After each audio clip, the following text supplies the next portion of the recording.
Hello friends, welcome back to Lakshmi's vlogs. Friends, ഇന്ന് ഞാൻ വന്നിട്ടുള്ളത് ഒരു ചോക്ലേറ്റ് ഐസ്ക്രീം റെസിപ്പി ആയിട്ടാണ്. അപ്പോൾ എല്ലാവരും വീട്ടിൽ ട്രൈ ചെയ്ത് നോക്കണം. കുറച്ച് ഇൻഗ്രീഡിയൻസ് വെച്ച് തന്നെ നമുക്കിത് ഉണ്ടാക്കാനായിട്ട് പറ്റും.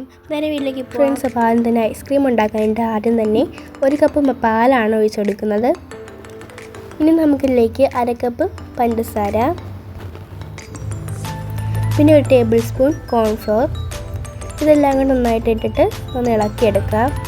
നന്നായിട്ട് ഇളക്കിയതിന് ശേഷം ഒന്ന് കുറുക്കി വരുന്നവരെ നന്നായിട്ട് ഇളക്കണം. ഇപ്പോൾ ഏകദേശം നന്നായിട്ട് കുറുക്കിയിട്ടുണ്ട്. ഇനി നമുക്ക് ഫ്ലെയിം ഓഫ് ചെയ്തിട്ട് ഒന്ന് റെസ്റ്റ് ചെയ്യാൻ വയ്ക്കാം. ഒന്ന് തണുത്ത് വരുന്നവരെ വെയിറ്റ് ചെയ്യാം. നമുക്ക് ഈ സമയം കൊണ്ട് നട്ട്സൊക്കെ ഒന്ന് പൊടിച്ചെടുത്തിട്ട് വരാം. ഞാൻ ബദാമും കാഷ്യൂൻ്റെയൊക്കെ എടുത്തിട്ടുണ്ട്. ഇപ്പോൾ നന്നായിട്ടൊന്ന് ഗ്രൈൻഡ് ചെയ്തെടുത്തിട്ടുണ്ട്. പിന്നെ ഞാൻ എടുക്കുന്നത് ഓറിയോ ബിസ്ക്കറ്റാണ്. ഇതിനകത്തുള്ള ക്രീമൊക്കെ ഒന്ന് സെപ്പറേറ്റ് ചെയ്തിട്ട് ബിസ്ക്കറ്റ് മാത്രം നമ്മൾ പൊടിക്കാനായിട്ട് എടുക്കുകയാണ്. അപ്പോൾ ഞാൻ വാനില എസൻസിന് പകരം ഈ ഒരു ഓറിയോയുടെ ഫ്ലേവറാണ് ഞാൻ ചേർത്ത് കൊടുക്കുന്നത് ഐസ്ക്രീമിന്. നിങ്ങൾക്ക് വേണമെങ്കിൽ വാനില എസൻസ് ഒഴിക്കാം, അല്ലെങ്കിൽ നമുക്ക് എന്തെങ്കിലും ഫ്ലേവേഴ്സ് യൂസ് ചെയ്യാം.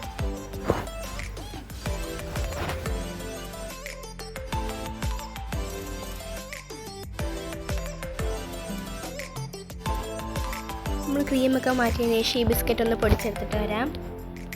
നന്നായിട്ടൊന്ന് പൊടിക്കണം.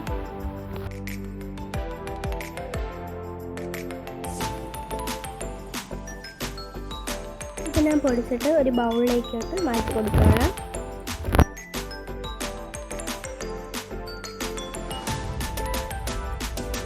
ഇനി നമ്മൾ നേരത്തെ കുറുക്കി വെച്ച പാലിൻ്റെ മിക്സ് നമ്മൾ ഇതിനകത്തേക്ക് ജാറിലേക്ക് ഒഴിച്ച് കൊടുക്കുകയാണ്. ഞാൻ എടുക്കുന്നത് അമൂലിൻ്റെ മിൽക്ക് പൗഡറാണ്. എന്നിട്ട് നമ്മൾ ഇതിനകത്തേക്ക് ഇട്ട് കൊടുക്കുക.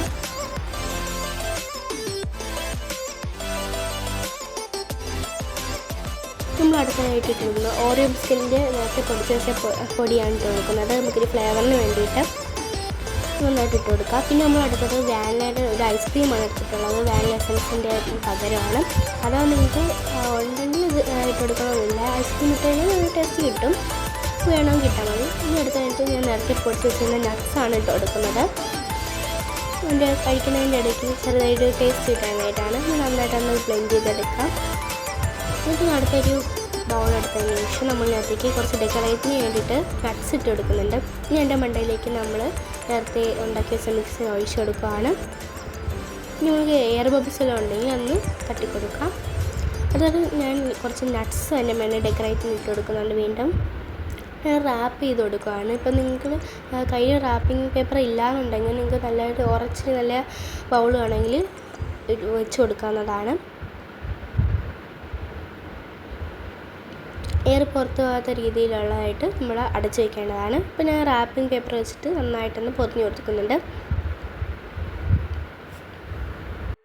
ഞാൻ ഇത് നേരെ കൊണ്ട് നന്നായിട്ട് റാപ്പ് ചെയ്തിട്ട് ഫ്രിഡ്ജിൽ വയ്ക്കുകയാണ് ഒരു 10 മണിക്കൂർ. അപ്പം എന്നിട്ട് ഐസ് നന്നായിട്ടൊന്ന് സെറ്റായി കിട്ടും. അപ്പം നമ്മൾ ഫ്രീസറിൽ നിന്ന് എടുത്തിട്ടുണ്ട് 10 മണിക്കൂറിന് ശേഷം. ഇനി നമുക്ക് ഈ റാപ്പിംഗ് പേപ്പർ മാറ്റി കൊടുക്കാം.